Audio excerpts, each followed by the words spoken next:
Topic है translation in eukaryotes. ठीक है, तो हमारा ट्रांसलेशन किसमें बता रहे हैं हम? आज हम बता रहे हैं यूकैरियोट्स के अंदर ट्रांसलेशन। तो बेसिकली जो ट्रांसलेशन का प्रोसेस है वो हमेशा सेम होता है, यानी कि जो mRNA होता है वो ट्रांसलेटेड होता है प्रोटीन बनाने के लिए। ठीक है, mRNA is translated into protein. ठीक है, mRNA का ट्रांसलेशन होता है और प्रोटीन का फॉर्मेशन होता है। ये बेसिकली ट्रांसलेशन का वो है। ठीक है, इसके अलावा अगर स्मॉल में अगर लॉन्ग प्रोसेस समझाया जाए तो डीएनए से mRNA बनता है, this is known as transcription. mRNA से प्रोटीन बनता है, this is known as translation. ठीक है, इसके अलावा अगर मैं बताऊं कि बेसिकली इसमें होता क्या है तो इसमें क्या होता है, अगर हम रियल कंडीशन की बात करें, ट्रांसलेशन से होता क्या है? ट्रांसलेशन होता है साइटोप्लाज्म में। अगर जो ट्रांसक्रिप्शन होता है वो होता है न्यूक्लियस के अंदर, ट्रांसलेशन होता है साइटोप्लाज्म के अंदर। तो अगर मैं नॉर्मल आपको बताऊं तो क्या है, ये देखो, ये हमारा डीएनए है। ठीक है, यहाँ से हमारा mRNA का फॉर्मेशन हुआ। यहाँ पे कैपिंग है, क्योंकि यूकैरियोट्स की ट्रांसलेशन की हम बात कर रहे हैं तो यूकैरियोट्स का mRNA में कैपिंग प्रेजेंट होती है। ठीक है, ये हमारा mRNA बन गया। उसके बाद ये पूरा बनने के बाद कहाँ जाएगा? ये जाएगा, वहां से फ्री होगा, टर्मिनेशन होगा ट्रांसक्रिप्शन में, और वो वहां से फ्री होके कहाँ जाएगा? ये जाएगा साइटोप्लाज्म में। ठीक है, तो ये यहाँ से कहाँ जाएगा? साइटोप्लाज्म में जाएगा और वहां पे जाके ट्रांसलेशन का प्रोसेस स्टार्ट करेगा। तो इसमें ये ट्रांसक्रिप्शन और ट्रांसलेशन जो होता है वो डिफरेंट डिफरेंट प्लेस पे होता है, ना कि प्रोकैरियोट्स की जैसे जो कि सेम प्लेस पे होता है। ठीक है, तो ये हमारा है स्टार्टिंग ऑफ ट्रांसलेशन। तो हम पढ़ेंगे ट्रांसलेशन इन यूकैरियोट्स के बारे में। तो इसके बारे में हमें सबसे पहले तो इसमें क्या है, हमें नीड्स की जरूरत है कि क्या क्या हमें चाहिए, इस बारे में हमें पता होना चाहिए। तो नीड्स में हम बताते हैं, सबसे पहले हमें राइबोसोम की बहुत जरूरत होती है। राइबोसोम क्या होता है? Special type of cell machine होती है, स्पेशल सेल मशीनरी भी हम इसे कह सकते हैं, जो 2 सब यूनिट्स की बनी होती है, लार्ज सब यूनिट और स्मॉल सब यूनिट्स। इसके अलावा ये किसकी बनी होती है? प्रोटीन और RNA की बनी हुई होती है। ठीक है, और ये क्या काम करती है? ट्रांसलेशन में बहुत हेल्प करती है, क्योंकि ये रीडिंग आउट का काम करती है। ठीक है, नेक्स्ट हम बात करते हैं इसमें नीड में क्या चाहिए। और तो हमारे पास अगर यूकैरियोट्स की क्योंकि हम बात करें तो इसमें स्पेशली इसी टाइप का राइबोसोम प्रेजेंट होगा, 60S राइबोसोम और 40S राइबोसोम। ठीक है, इसके अलावा हमें कुछ इलॉन्गेशन फैक्टर्स की जरूरत पड़ेगी, like elongation factor first, second, third and fourth. Energy के लिए हमें जीटीपी की जरूरत पड़ेगी, जो कि जीडीपी में कन्वर्ट हो जाएगी। ठीक है, फिर हमें टीआरएनए की जरूरत पड़ेगी, जो क्या करेंगे? अमीनो एसिड्स को कंटेन करके रखते हैं। और हमें इनिशिएटर अमीनो एसिड मिथियोनिन की जरूरत पड़ेगी, क्योंकि ये स्टार्टिंग का काम करेगा पॉलीपेप्टाइड चेन का फॉर्मेशन करने के लिए। स्टार्टिंग का जो अमीनो एसिड्स है वो यही होगा। ठीक है, ये बिगिनिंग का काम, बिगिनिंग है। ठीक है, उसके अलावा हमें mRNA की जरूरत पड़ेगी, क्योंकि इसी के ऊपर क्या होता है? ट्रांसलेशन का प्रोसेस स्टार्ट होता है। फिर क्या हमें स्टार्ट कोडोन की जरूरत पड़ेगी, जो हमारे पास क्या है? AUG है। स्टार्ट कोडोन भी बहुत टाइप के हो सकते हैं, बट बेसिकली हमें लर्न करना है तो हमें ये मेजर है जो कि सब में कॉमन होता है। AUG हमारा स्टार्ट कोडोन है। स्टॉप कोडोन की जरूरत पड़ेगी, जहाँ पे ये प्रोसेस स्टॉप होगा, वो होगा हमारा UAA।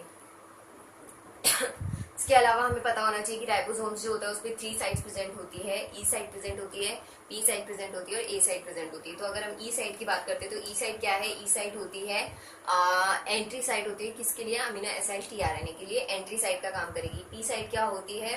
पेप्टिडाइल टीआरएनए साइट होती है, यानी कि इसमें पेप्टाइड बॉन्ड का फॉर्मेशन होता है बेसिकली। ठीक है, तो पेप्टाइड बॉन्ड कंटेन करके जो रखता है वो हमेशा टी साइड पे प्रेजेंट होगा। और लास्ट साइड क्या होती है? ई साइड होती है, एग्जिट साइड होती है, जो कि अनचार्ज टीआरएनए जो होता है उसके जाने के लिए होती है। अनचार्ज का मतलब है उस पर कोई अमीनो एसिड कंटेन नहीं होगा।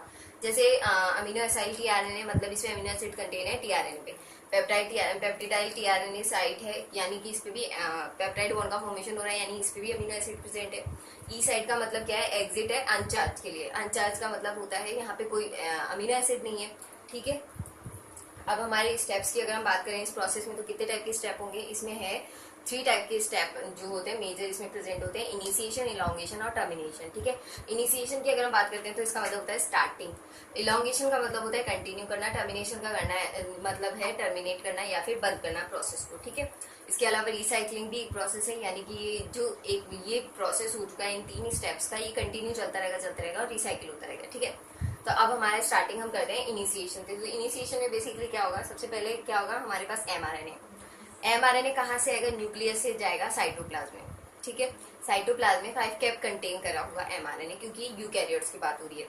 तो mRNA से जाएगा हमारा एनवायरमेंट में, उसके बाद साइटोप्लाज्म में जाएगा। फिर क्या होगा? जो साइटोप्लाज्म में RNA राइबोसोम्स बिखरे हुए रहते हैं वो प्रेजेंट होंगे इस शेप में, यानी लार्ज सब यूनिट और स्मॉल सब यूनिट एक दूसरे से अटैच होगी। ठीक है, फिर क्या करेगा? इनिशिएशन फैक्टर्स यहाँ पे काम आएंगे। स्टार्टिंग इनिशिएशन फैक्टर इनिशिएशन के प्रोसेस में ही काम आते हैं। ठीक है, क्योंकि नाम शो कर रहा है इनिशिएशन फैक्टर है, तो ये फैक्टर किसमें? इनिशिएशन में काम आएंगे। तो यहाँ पे सबसे पहले क्या होगा, इनिशिएशन फैक्टर फर्स्ट और इनिशिएशन फैक्टर थर्ड क्या करेगा, राइबोसोम के पास जाएगा, इसको डिटैच करेगा, मतलब ये कंडीशन है एक दूसरे से अटैच हो रहे हैं, इसको डिटैच कर देगा इनिशिएशन फैक्टर। फिर क्या होगा, इनिशिएशन फैक्टर जो सेकंड है वो कंटेन करके लाएगा इनिशिएटर टीआरएनए को, ठीक है। टीआरएनए किससे कंटेन, टीआरएनए के साथ क्या होगा, मिथियोनिन प्रेजेंट होगा, ठीक है। Amino acid initiator amino acid methionine present होगा इनिशिएटर टीआरएनए के साथ, ठीक है। फिर क्या होगा, ये स्मॉल सब यूनिट क्या क्या कंटेन करेंगे, इनिशिएशन फैक्टर फर्स्ट और सेकंड क्या करेगी, टीआरएनए से, टीआरएनए को भी अटैच कर लेगी अपने साथ। उसके बाद ये पूरा कंपाउंड जो है वो कहाँ जाके अटैच हो जाएगा, वो हो जाएगा हमारे एमआरएनए की 5 कैप की जो साइट है उस पर जाके अटैच हो जाएगा, ठीक है। यहाँ तक आपको समझ में आ गया। और एमआरएनए की 5 कैप पे क्या होगा, इनिशिएशन फैक्टर 4 भी प्रेजेंट होगा। वो क्यों होगा, वो इस 5 कैप बाइंडिंग का काम करेगा, मतलब कि इसको स्टेबल रखने का काम करेगा ताकि एमआरएनए ज्यादा मूव ना करे और ट्रांसलेशन अच्छे से हो सके, ठीक है। तो यहाँ से हमारा कंपाउंड यहाँ पे आ गया। उसके बाद क्या होगा, ये लार्ज सब यूनिट तो हमने कहीं नहीं जोड़ी है, तो ये अब जाके यहाँ पे अटैच होगी, ठीक है। अब क्या होगा, अब हो गया ये स्लाइड होगा, कहाँ तक स्लाइड होगा, स्टार्ट कोडोन तक, ठीक है। तो ये 5 कैप है, 5 कैप से पूरा का पूरा जो कंपाउंड है इनिशिएशन फैक्टर्स और राइबोसोम्स का और टीआरएनए का, ये क्या करेगा, ये मूव करेगा और स्टार्ट कोडोन तक जाएगा, ठीक है। स्टार्ट कोडोन के पास पहुंचने के बाद क्या होगा, ये स्टार्ट कोडोन की जैसे मैंने बताया राइबोसोम की 3 साइड प्रेजेंट होती है, तो ये हमारा राइबोसोम है बेसिकली। तो इसकी जो पी साइड है इसके ऊपर टीआरएनए प्रेजेंट था, एनवायरमेंट से जो हमने इनिशिएटर टीआरएनए लिया मिथियोनिन कंटेन करा हुआ, वो कहाँ होगा, पी साइड पे प्रेजेंट होगा, ठीक है। वो और जो हमारा स्टार्ट कोडोन है वो भी पी साइड पे आके अटैच होगा, ठीक है। तो हमारा स्टार्ट कोडोन है वो मतलब कि ये ऐसी जगह पोजीशन करेगा अपने आप को या ऐसी जगह स्टेबल करेगा स्टार्टिंग के लिए जहाँ पे इसकी पी साइड के ऊपर स्टार्ट कोडोन आ रहा हो और ऊपर की साइड टीआरएनए, तो वैसे ही है, ठीक है। तो ये उसके बाद क्या होगा, ये जो इनिशिएशन फैक्टर्स हैं ये सारे क्या है, ये डिटैच हो जाएंगे या फिर यहाँ से हट जाएंगे, क्योंकि इनका सिर्फ ये काम होता है स्टार्टिंग के लिए बेस प्रिपेयर करना और इनको अच्छे से बाइंड करके स्टार्ट कोडोन तक लेकर आना, ठीक है। फिर नेक्स्ट प्रोसेस होगा हमारा, वो होगा इलोंगेशन। इलोंगेशन का मतलब है आगे कंटिन्यू करना, ठीक है। सी बेसिकली इस प्रोसेस के लिए आपको एनिमेशन वीडियो देखने की जरूरत है, क्योंकि इससे क्या होगा, आपको क्लियर हो जाएगा कि बेसिकली हो क्या रहा है, क्योंकि बताने में थोड़ा कंफ्यूजन हो सकता है, ठीक है। तो इसमें क्या हो रहा है, इसमें हमारी 3 साइड प्रेजेंट है, ई, पी और ए साइड, ठीक है। अब क्योंकि स्टार्टिंग है तो यहाँ पे आपको सिर्फ पी साइड पे टीआरएनए है, ना ए साइड पे कुछ है ना फिर ना ही ई साइड पे कुछ है, ठीक है। इनिशिएशन स्टार्ट ही हुआ है। फिर क्या होगा, ये एक कोडोन से आगे शिफ्ट होगा हमारा राइबोसोम, ये स्लाइड आउट करेगा, ठीक है। एक एक कोडोन आगे बढ़ता जाएगा। तो अब ये एमआरएनए हमारा ऐसे कैसी स्लाइड क्या कर रहा है, राइबोसोम कर रहा है। टीआरएनए भी हमारा स्लाइड नहीं करेगा, जहां पे है वो वहीं पे रहेगा, उसके बाद या तो एनवायरमेंट में चले जाएगा यानी साइटोप्लाज्म में वापस चल जाएगा, एग्जिट हो जाएगा, ठीक है। तो बेसिकली ये है हमारा, ये हमारा एमआरएनए, ये हमारा एमआरएनए और ये हमारा क्या है, राइबोसोम है। तो ये यहाँ पे क्या होगा, एमआरएनए वैसा का वैसा ही रहेगा, मूव कौन करेगा, एक एक कोडोन मूव करेगा हमारा ये राइबोसोम, ठीक है। तो ये हमारा राइबोसोम एक एक कोड मूव करेगा और क्या करेगा, एनवायरमेंट से, ये अगर ऐसा है तो एनवायरमेंट से टीआरएनए आएगा, चेन बनती रहेगी और यहाँ से निकलता रहेगा, ठीक है, और ये आगे मूव करता रहेगा। ये होगा बेसिकली इसमें प्रोसेस, ठीक है। तो इसमें क्या होगा, इलॉन्गेशन में स्टार्टिंग में जस्ट इमेजिन कि यहाँ पे 3 साइड है, इसमें सिर्फ पी साइड के ऊपर टीआरएनए प्रेजेंट है और कुछ भी नहीं है, ठीक है। फिर क्या होगा, एनवायरमेंट से टीआरएनए आएगा यानी कि साइटोप्लाज्म से एमिनो एसिड कंटेन करा हुआ टीआरएनए आएगा, ठीक है। अब जस्ट सपोज कि वो आया, उसके बाद जो हमारा स्टार्ट कोडोन है उसके पास जो कोडोन है वो उसका एंटी कोडोन लिए हुए होगा, ठीक है। अगर ऐसा होता है कि वो एंटी कोडोन लिए हुए है तो वो क्या करेगा, वो ए साइड पे आके अटैच हो जाएगा, ठीक है। अटैच हो गया, वो भी अमीनो एसिड लिए हुए है, ए साइड वाला टीआरएनए भी, पी साइड वाला टीआरएनए भी अमीनो एसिड लिए हुए हैं, तो ये दोनों क्या करेंगे, आपस में पेप्टाइड बॉन्ड का फॉर्मेशन कर लेंगे। फिर हमारा राइबोसोम आगे खिसकेगा, ये आगे स्लाइड होगा, तो क्या होगा, हमारी ए साइड पे जो था, जो पी साइड पे अमीनो एसिड टीआरएनए था वो क्या करेगा, वो ई साइड पे आ जाएगा और जो ए साइड पे टीआरएनए था वो हमारा पी साइड पे चल जाएगा, ठीक है। जैसे ये है, ये यहाँ पे था, ये वाली कंडीशन होगी स्टार्टिंग में क्योंकि ई साइड तो हमारी वेकेंट है। उसके बाद क्या होगा, ये दोनों अमीनो एसिड लिए हुए हैं, अब ये क्या करेंगे, पेप्टाइड बॉन्ड का फॉर्मेशन कर लेंगे। उसके बाद क्या होगा, इन्होंने कर लिया यहाँ पे पेप्टाइड बॉन्ड का फॉर्मेशन दोनों अमीनो एसिड्स से। फिर ये स्लाइड आउट हो रहा है क्योंकि हमारा राइबोसोम, तो जो पी साइड वाला टीआरएनए है वो कहाँ जाएगा, ए साइड पे आ जाएगा। और इसी प्रोसेस के बीच में क्या होगा, ये जो पी साइड का जो टीआरएनए है उसके ऊपर जो अमीनो एसिड्स हैं वो उससे डिटैच हो जाएगा, मतलब कि उससे हट जाएगा। जैसे कि ये वेकेंट है ना, वैसा हो जाएगा, ठीक है। वहां से हट गया तो बेसिकली ई साइड पे कौन सा टीआरएनए पहुंचा, अनचार्ज टीआरएनए, क्योंकि वहां का जो एमिनो एसिड है वो तो हट गया वहां से, और यही प्रोसेस आगे चलता रहेगा। तो ये ए साइड पे अब क्या हुआ, ए साइड का अगर हम इमेजिन करते हैं कि पी साइड वाला था वो अनचार्ज हो गया और ई साइड पे आ गया। जो ए साइड पे था उस पर 2 अमीनो एसिड्स अटैच हो गए पेप्टाइड बॉन्ड का फॉर्मेशन करके, और वो पी साइड पे आ गया और वापस से हमारी वेकेंट कौन सी साइड हुई, ए साइड हुई, ठीक है।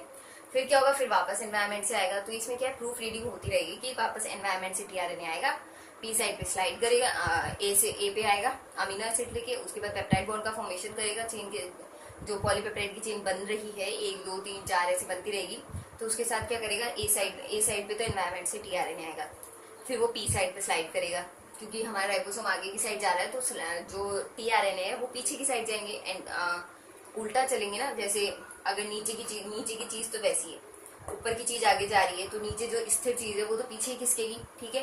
तो यही हो रहा है यहाँ पे। तो क्या होगा यहाँ पे, हमारी जो ए साइड है उसके ऊपर एनवायरमेंट से टीआरएनए आएगा, स्लाइड होगा, पी साइड पे पहुंचेगा, पेप्टाइड बॉन्ड के फॉर्मेशन की वजह से जो पी साइड पे टीआरएनए प्रेजेंट है उसका जो अमीनो एसिड्स है वो वहां से डिटैच हो जाएगा टीआरएनए से, और वो टीआरएनए कहाँ चल जाएगा, ई साइड पे, ए साइड वाला टीआरएनए पी साइड पे, और फिर आगे जो ए साइड वैकेंट हो जाएगी और वापस से एनवायरमेंट से क्या आ जाएगा हमारे पास, टीआरएनए आ जाएगा एक और अमीनो एसिड के लिए। और ये प्रोसेस कब तक चलेगा, ये प्रोसेस चलेगा जब तक स्टॉप कोडोन नहीं आता है, ठीक है। फिर आता है हमारा टर्मिनेशन किस सिचुएशन पे स्टार्ट होता है, ये वाला प्रोसेस हमारा होता है जब हम आ जाते हैं स्टॉप कोडोन के पास। अब स्टॉप कोडोन से क्या मतलब है कि इसके ऊपर कोई भी हम कोडोन लाएंगे वो मैच ही नहीं करेगा, इसका कोई एंटी कोडोन नहीं होगा, ये वाला सिचुएशन होगा तब टर्मिनेशन स्टार्ट होगा। क्यों, क्योंकि एनवायरमेंट में जब तक हमें एंटी कोडोन नहीं मिलेगा टीआरएनए, जब तक हमें अमीनो एसिड कंटेन किया हुआ टीआरएनए जो कि इसका एंटी कोड हो या फिर इसका मैच हो वो नहीं मिलेगा, तब तक ये प्रोसेस हो नहीं सकता है। फिर क्या होगा, ये यूएए है जैसे हमारा स्टॉप कोडोन, ठीक है। यहाँ पे कोई हमें टीआरएनए मिलेगा ही नहीं एनवायरमेंट से, तो क्या होगा, रिलीजिंग फैक्टर आएगा, ठीक है। Releasing factor is a protein, वो आएगा, अटैच होगा और क्या करेगा, कैटेलाइजेशन का काम करेगा। मतलब ये रिलीजिंग फैक्टर कैटेलाइज करेगा जो पी साइट है, ठीक है। ए साइड वैकेंट हो गई हमारी, ई साइड पे हमारा अनचार्ज टीएनए और पी साइड पे क्या है, पॉलीपेप्टाइड कंटेन करा हुआ टीआरएनए। तो ये जो रिलीजिंग फैक्टर ये क्या करेगा, ये कैटेलाइजेशन का काम करेगा, ये कट आउट करेगा पॉलीपेप्टाइड को, किससे, टीआरएनए से, ठीक है। उसके बाद क्या होगा, सारे है ना डिटैच हो जाएंगे, डीएसोसिएट हो जाएंगे, यानी कि जो स्मॉल राइबोसोमल सब यूनिट्स है वो अलग हो जाएगी, लास्ट राइबोसोमल सब यूनिट्स अलग हो जाएगी, टीआरएनए अलग चल जाएगा, पॉलीपेप्टाइड की चेन फ्री हो जाएगी हमारी और रिलीजिंग फैक्टर भी चले जाएगा, ठीक है। ये होगा यहाँ पे, तो ये एग्जैक्टली ऐसा होगा। यहाँ पे पॉलीपेप्टाइड की चेन है, ये क्या करेगी, आगे जाके प्रोटीन का फॉर्मेशन करेगी, जो कि हमारी बॉडी में डिफरेंट पार्ट है उनके लिए वर्क करेगा प्रोटीन, ठीक है, यूज आएगा प्रोटीन। और ये हमारा लार्ज राइबोसोमल सब यूनिट, ये स्मॉल राइबोसोमल सब यूनिट्स, ये हमारा रिलीजिंग फैक्टर्स, ठीक है। तो बेसिकली ये प्रोसेस होता है ट्रांसलेशन इन यूकैरियोट्स के अंदर, और यही प्रोसेस रिपीट होता है, this is known as cycle, ठीक है, रीसाइकिल। मतलब क्या हुआ, कैप जो 5 कैप है एमआरएनए के, उसके ऊपर क्या हुआ, सारा कंपाउंड आगे जुड़ता है, उसके बाद ये फर्दर मूव करता है, स्टार्ट कोडोन पे जाता है, स्टार्ट कोडोन के बाद क्या होता है, स्टार्टिंग होती है कि टीआरएनए आता है, पेप्टाइड बॉन्ड का फॉर्मेशन करता है और फिर एग्जिट हो जाता है टीआरएनए, ठीक है। ऐसे ये बढ़ता बढ़ता एक चेन का फॉर्मेशन कर लेगा इलोंगेशन प्रोसेस के अंदर, जिसमें प्रूफ रीडिंग होगी, यानी कि या तो अगर मैच हो गया टीआरएनए तो आगे फर्दर पॉलीपेप्टाइड की चेन की फॉर्मेशन में हेल्प करेगा, नहीं तो फिर वो वापस पक जाएगा, ठीक है। फिर क्या होगा, टर्मिनेशन होगा, और टर्मिनेशन में क्या होगा, पॉलीपेप्टाइड की पूरी चेन बन चुकी है, स्टॉप कोडोन पे आ चुका है, रिलीजिंग फैक्टर आएगा, कैटेलाइज करेगा, जिसकी वजह से पॉलीपेप्टाइड की जो चेन है वो अलग हो जाएगी टीआरएनए से, ठीक है, और फिर सारे डीएसोसिएट होके अलग अलग हो जाएंगे। So this is the whole process about the translation in eukaryotes, ठीक है। I hope now you understand about this process, not so complicated, but I really advise you कि आप प्लीज जाके एनिमेटेड वीडियोस देखिए, जिसकी वजह से आपको ये ढंग से समझ में आए, ठीक है। I hope now you understand about the translation in prokaryotes, and like, comment and share this video. Thanks for watching this video. Thank you so much.